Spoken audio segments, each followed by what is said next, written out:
Саламатсыздар ма, құрметті оқырмандар? Бүгін сіздерге осындай әдемі трещинка печенье рецептімен бөлісетін боламын. Видеоның соңына дейін көріп, қалай жасалуының әдісімен сіздермен бөлісетін боламын.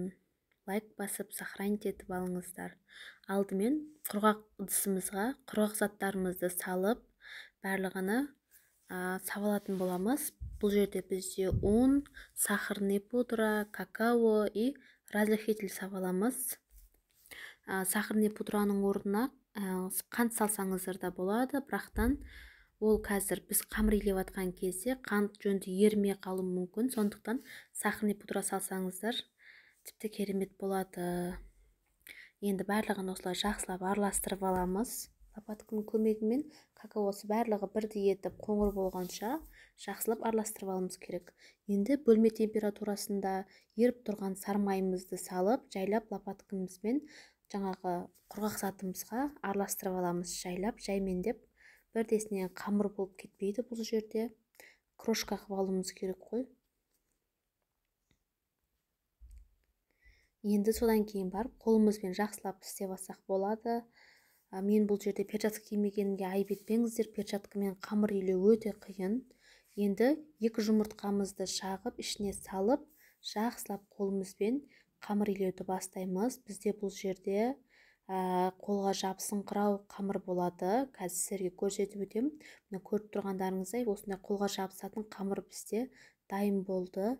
Қолымыздағы қамырларды кішкене ұн сөжеріп түсіріп алсақ болады. Енді ыдысымыздағы қамырларымызды жақсылап қырып, салып, пакетке 1 сағатқа тоңазытқышқа холодильникке қойып қоятын боламыз. Бұл бізде мына осылай пакетке салып 1 сағатқа холодильникке қойып қоямыз. Мына холодильниктен алғаннан кейін үші бізде қамырымыздың тестасы күшті болып шығады. Печеньеміздің тестасы қолымызға жабыспайды. Осылай өзімізге керекті массаны алып, жаңғақтың грецкий жаңғақ бар емес па, сол сияқты қылып көлемінде шариктар жасап алып, бір ыдысымызға осылай көптеу етіп сахарный пудра сабаламыз. Домалақ етіп греческий жаңғақтың формасына келтіріп аламыз қамырымызды. Содан кейін барып сахарный пудраға аунатып алып, пергамент төселген листімізға осылай қойып шығатын боламыз. Тағы бір рет көрсетіп өтейін. Осылай домалақ шарик етіп алдық. Қаласаңыздар, сіздер бұдан да үлкендеу істеңіздер, немесе бұдан кішілеу істеңіздер. Өз қалауларыңызша. Егер сіздердің листтеріңіз кішкентай болып, печеньелер сыймай қалса, мына пакетте қамыр артылып жатса, оны сразу холодильникке сап қойыңыздар, міндетті түрде. Неге десеңіздер, бізде еріп кетеді. Міне менде үлкен лист болғаннан кейін барлығы жасалып болынды. Міне қамыр артылып қалған жоқ. Егер сіздерде артылып қалатын болса, пакетте сразу холодильникке сап қойыңыздар. Печеньелеріңіз пісіп шыққаннан кейін барып, сразу алып қайтадан істей бересіздер. Міне біздің 13 минутқа ғана пісіріп алатын боламыз. Алдын ала 190 градусқа қыздырып аламыз пешімізді.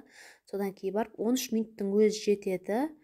Неге десеңіздер, 13 минуттен асып кетсе, бізде печеньеміз қатты болып қалады. Сондықтан міндетті түрде жасап көрулеріңізге кеңес беремін. Өте жұмсақ, әрі дәмді болып шығады. Парақшама жазылып кетіңіздер, лайк басуды ұмытпаңыздар.